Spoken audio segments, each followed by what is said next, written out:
मैं स्नातक निर्वाचन क्षेत्र से, स्नातक निर्वाचन क्षेत्र is the graduates constituency. We have councils in only 6 states in the country, now 5. earlier there were 6 states. Bicameral legislature जो बोला जाता है, 2 double house. The other states have only 1 house. Maharashtra also has 2 houses.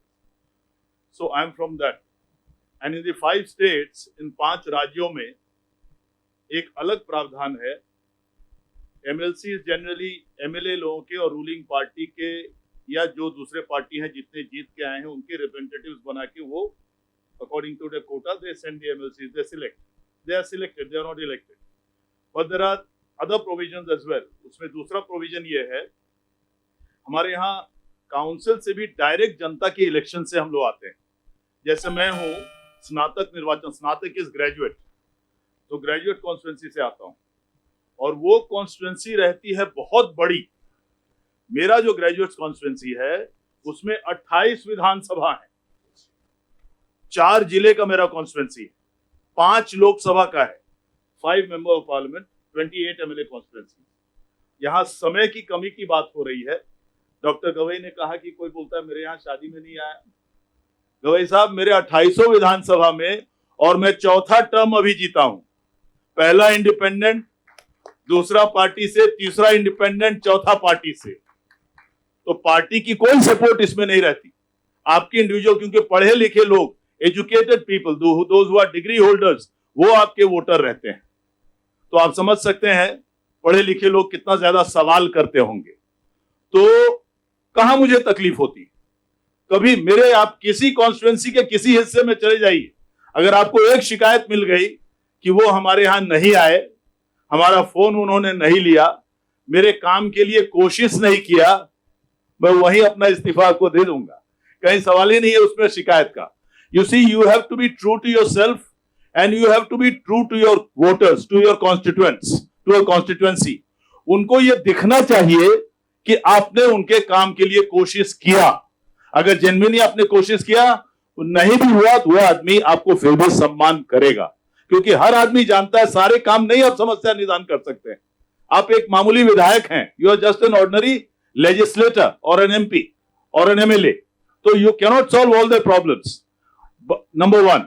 Number 2, time management. ये जो work life balance की है, मेरे यहां पहले दिन से ये लिखा हुआ है कि मैं आपके सेवा में सुबह जब भी यहां रहूंगा अपने घर पे, मैंने बताया 4 जिले का मेरा क्षेत्र है, तो जब भी मैं अपने घर पे रहूंगा, मैं सुबह 8 बजे से 1 बजे तक आपके सेवा में यहां बैठा हुआ हूं. इसलिए वो 8 से 1 रखा हूं, सो दैट पीपल नो कि हाँ मैं उनके यहां जाऊं. दूर दराज से आ रहे हैं लोग, तो मैं इस समय जाऊंगा तो मुझे मुलाकात हो जाएगी. सो दे नो योर टाइमिंग्स. आ जाते हैं, अपनी समस्या बताते हैं, जो समस्या इमीडिएट सॉल्व करने लायक होता है, कलेक्टर से बात करनी है, SP से बात करनी है, कमिश्नर से बात करनी है, IG से बात करनी है, जैसा उनका समस्या हो, आपने उनका बात किया, जो भी जेन्युइन काम है उसका, या शिक्षा विभाग है वगैरह, हम लोग तो शिक्षा से ज्यादा कंसर्न है ग्रेजुएट कॉन्स्टिट्यूएंसी. और उसके बाद कोई आता है तो मुझे नहीं पाता वहां, इसलिए कि उसके बाद लंच करके मैं अपने क्षेत्र में चले जाता हूं घूमने. तो उनको मालूम है कि साहब 1 बजे के बाद जाएंगे तो माननीय विधायक जी से मुलाकात नहीं होगी. तो वो भी हुआ कि मैं सुबह से 5 घंटा उनके लिए बैठा. जिला के या पूरे कॉन्स्टिट्यूएंसी के किसी कोना से आना चाहे, 3 घंटे में मेरे यहाँ 2 घंटे में पहुंच जाएगा, तो उनको मालूम है कि साहब उनसे वहां मुलाकात हो जाएगी. उसके बाद दोपहर को मैं अपने कॉन्स्टिट्यूएंसी निकल जाता हूँ. किसी के, जैसे आपने बताया, किसी के यहाँ शादी में चले गए, किसी के यहाँ किसी फंक्शन में चले गए, किसी बारात में चले गए, किसी श्राद्ध में चले गए, जो होता है, जो आपने बताया, तो वो आप मैक्सिमम कवर कर सकते हैं अगर टाइम मैनेजमेंट आपका सही रहे. ऐसे ही बिना प्रोग्राम का, बिना कोई मतलब सिस्टम से आप काम करेंगे तो आपको तकलीफ होगी, आपके प्रति शिकायतें आएगी.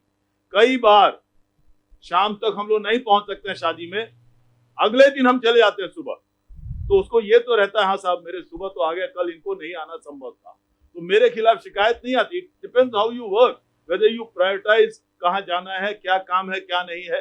हर काम आपको इमीडिएट, जैसे मैंने बताया कि कलेक्टर को या SP को बात करने वाली नहीं रहती. कई बार आपको अपनी चिट्ठी देनी पड़ती है माननीय मंत्री को या माननीय विभाग को कि साहब हमारे यहाँ खेती के पानी नहीं आ रही यहाँ पर. कई बार बोलना पड़ता है कि हमारे यहाँ बिजली की कमी है, ट्रांसफार्मर कब से वहां जला हुआ है, वो तो इमीडिएट ये होता है, लेकिन बिजली की लाइन नहीं आई. तो जनता अगर आपको देखे कि साहब आप झूठ नहीं बोलते हैं, जो कि ऐसा लगता है कि एकाधिकार हम लोग का हो गया हुआ है।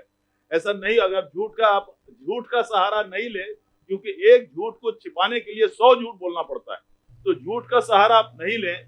जनता ये देखे कि आपने उनके काम के लिए कोशिश किया है, तो जनता निश्चित रूप से आपको सम्मान देगी, आपको फिर से निर्वाचित करेगी, इस बात को अच्छी तरह याद।